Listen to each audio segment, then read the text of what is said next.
আজ আপনাদের এক অসাধারণ সবজি গল্প বলবো, যাকে ছাড়া আমাদের রান্নাঘর যেন একেবারেই অচল। সে হচ্ছে আলু। আপনারা ভাবছেন তো আলু আবার এমন কি গুণ, না আছে তার রূপ, না আছে তার গুণ। আরে মশাই, আলু তো আসল হিরো। साले को बम से उड़ा दूंगा एक बार हाथ में आ जाए। প্রথমবার যখন রান্নাঘরে পা রাখি ঠিক করলাম আলুর দম বানাবো। ভাবলাম আলু সিদ্ধ করা তো জল ভাত। अच्छा।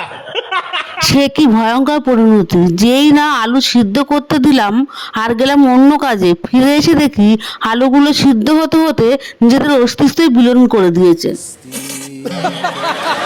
কড়াইয়ে ঢাকনা খুলে দেখি আলু বদলে এক রহস্যময় সাদা পিণ্ড পড়ে রয়েছে।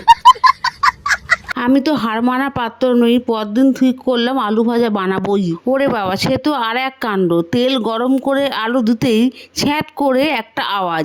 তেল আমার ওপর আর আমি তেলের ওপর। যাই বলো, তেলকে তো সম্মান জানাতেই হয়, নইলে সেও তো আমাকে সম্মান দিতে জানে না।